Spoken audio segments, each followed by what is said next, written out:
Authorities have urged residents to stay off the streets of Houston and other southeast Texas cities as rain falling at up to 5 inches per hour flooded roads and major intersections. On Friday night, a man died in a house fire in the town of Rockport, 30 miles, 48 kilometers, north of Corpus Christi. Another dozen people in the area suffered injuries like broken bones, another official said.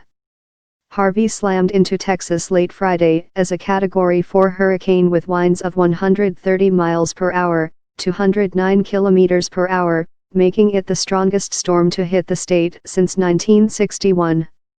It has since lingered over Houston, dumping amounts of rain that threaten to break the record established nearly 40 years ago when Alvin, Texas, was deluged by 43 inches of rain in 24 hours from July 24 to 25, 1979. The National Weather Service issued a flash flood emergency alert for the area around William P. Hobby Airport, and the airport said on Twitter that the arrivals section was flooded. Oil and gas production was largely halted in the state, prompting price hikes at the pumps. There are a number of stranded people on our streets, calling 911, exhausting needed resources. You can help by staying off the streets, Houston Mayor Sylvester Turner said on Twitter. It was terrible. Harvey was downgraded to a tropical storm on Saturday but was expected to lash Texas for days as it lumbers inland, according to the National Hurricane Center, which described the forecast for the state as potentially catastrophic. Rockport, which took a direct hit from the storm, was left with streets flooded and strewn with power lines and debris on Saturday.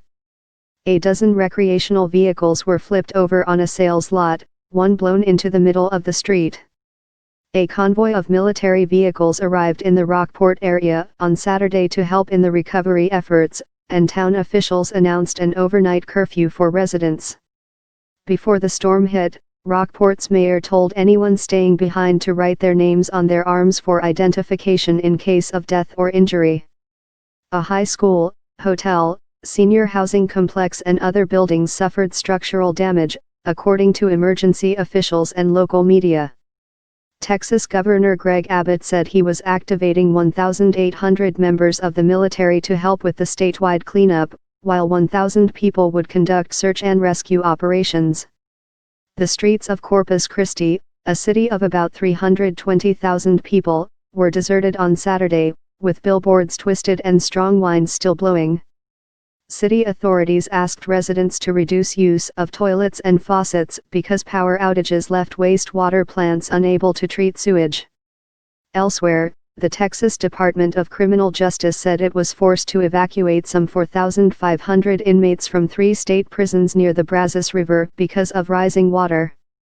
20 rescued at sea. The U.S. Coast Guard said it had rescued 20 people from distressed vessels on Saturday, and was monitoring 2 Carnival Corp cruise ships carrying thousands of people stranded in the U.S. Gulf of Mexico. Harvey was a Category 4 hurricane on the Saffir-Simpson scale when it hit the coast, the second highest category, and the most powerful storm in over a decade to come ashore anywhere in the mainland United States. It weakened to tropical storm from hurricane strength on Saturday, the U.S. National Hurricane Center said. Authorities warned of the potentially life-threatening impact of heavy rains between Houston and Corpus Christi over the next several days, with the latest forecast storm track forecasting that Harvey could loop back toward the Gulf of Mexico coast before turning north again on Tuesday. This rain will lead to a prolonged, dangerous, and potentially catastrophic flooding event well into next week, the National Weather Service said.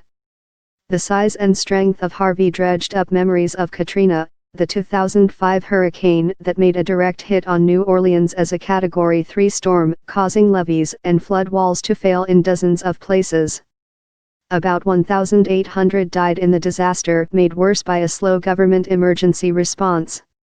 U.S. President Donald Trump, facing the first big natural disaster of his term, signed a disaster proclamation on Friday. He met with his cabinet and staff on Saturday to discuss the federal reaction to the storm, according to a White House statement.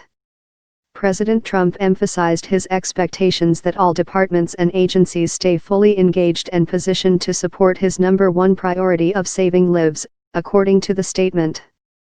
Several refiners shut down plants ahead of the storm, disrupting supplies and pushing prices higher. Many fuel stations ran out of gasoline before the storm hit, and the U.S. Environmental Protection Agency loosened gasoline specifications to reduce shortages. Disruptions to fuel supply drove benchmark gasoline futures to their highest price in 4 months. Just under 25% of Gulf output, or 429,000 barrels per day, BPD, had been shut in by the storm, the U.S. Bureau of Safety and Environmental Enforcement said on Saturday.